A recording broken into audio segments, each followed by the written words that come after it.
Yo, what is up? Articuno Jinx, Neater and a Beedrill? I forget how that goes. The poke rap, you know what I'm talking about, right?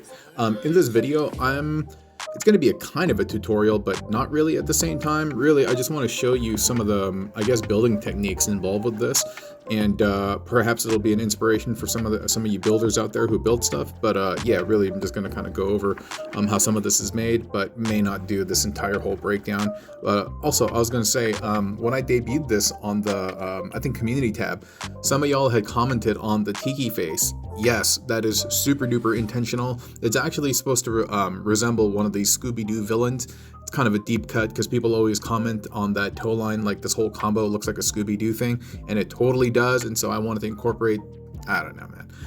Anyway, let me actually start removing some of the bits here, and yeah, I just want to say while I do this, what's up to everyone? I appreciate y'all clicking that thumbnail and watching this video. Those ads are super pesky and annoying, but the money does go to charity, and so you're doing a good deed, and I appreciate y'all, okay? So thank you so much for all of that. This is probably the newest aspect of the build. I mean, everything's kind of I should say much of it is new.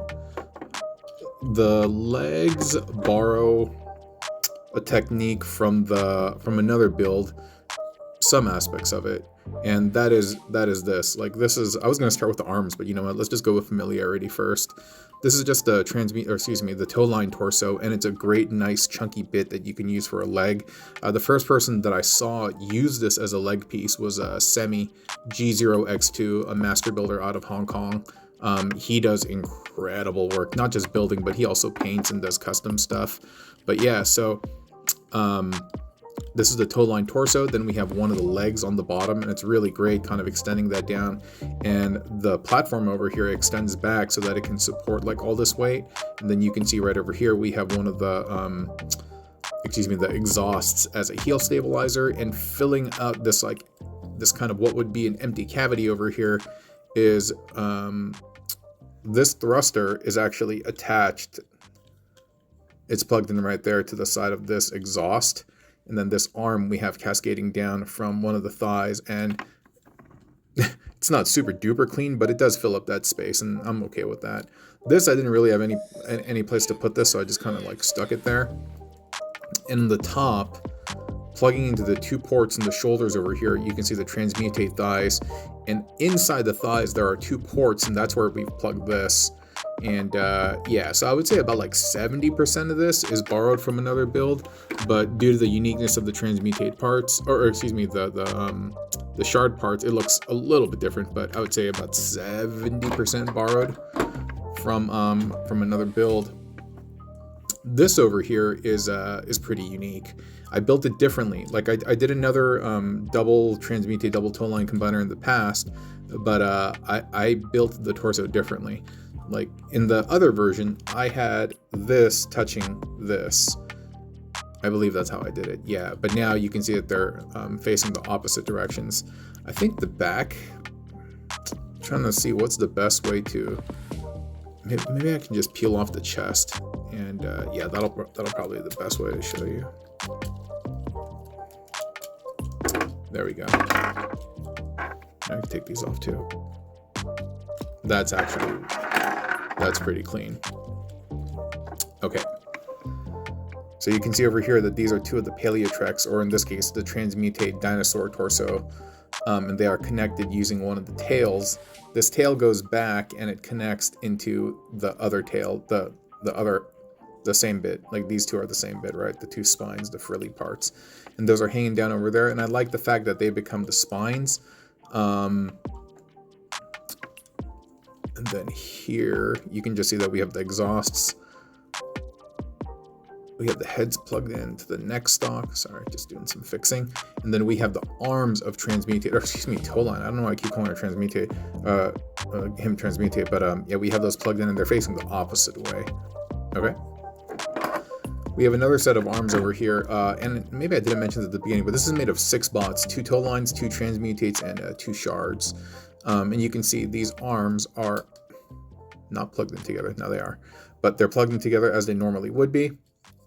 And on the front over here, we have 2 of the shin guards becoming like the Tiki doll's teeth, We have the two eyes forming the tires, and then we have scales, plugged in on the outside over there. And then over here, we just have this bit plugged into the front of the chest like that. We just kind of insert it all the way. And then from here, you just gotta mess with the angles a little bit. And what's gonna be really cool is, in my opinion at least, is I love how the exhausts kind of ride up and then they hug the sides of these things. I like that a lot, and it forms a really, really cool chest. And you can see the heads back there. It does obscure the face a little bit, but I don't think that's bad. I think it's like armor and stuff, you know? And that's really about it. That's really about it, and I think it looks really, really good. Okay. The arms, oh, I forgot to show you. This bit, the thrusters and the tails, they're just gonna plug in right there. And I like how it kind of follows that negative space created by the nose of the dinosaur, you know, and it just kind of fills in there. That's really, really nice. Yeah, this is an arm. This is quite complicated. And perhaps not as complicated as it appears, but so you start with the shard torso and helicopter mode, right? And then you just have this tire. This does nothing. This is just aesthetic on the outside. What's the best way to do this? Well, here, you can see that the thighs are bent up as you normally would see it. And this leg has remained there. We haven't removed it. But what you're doing is underneath that sole, you're attaching one of the arms, this bit, right? And, you know what, dude? I mean, let me just, I'll just use this to help me illustrate stuff. So this is plugged in right here, right? And that is plugged in here. And then this comes down. This is great, by the way. This comes down, and on the underside of the fist, we have one of the blades. But on the top part, it's plugged into this axe. That peg, excuse me, has an adjacent one, opposite one on the other side, and that hand is plugged in. So we have one connection here, and then this bit, you see how there's a hole over here? There's a hole on the other side as well, and this will plug in. So that's one connection, two connection, three connection, and as a result, you can see that it's very, very solid and secure. And then on the outside of that, we have one of the calves, and then we have the claw coming down over here on the inside of that calf, of the calf of the Transmutate. You can extend the peg, and then that peg will basically connect into another calf, which connects into an arm, and then they can freely like move around however you see fit. But this one, you see how this foot connects to the underside of, there's a peg over here, and this will come down, and then there's a peg protruding from the knee, and that's going to plug into the little thumb port, if you will, of a Transmutate. And that's how everything remains really, really secure. This is probably the loosest bit because it's only just on one connection, but that's fine. And I hope that was a decent enough explanation, because I don't know, I just kind of don't want to take it apart. And so now you have both arms, and let me put this one back.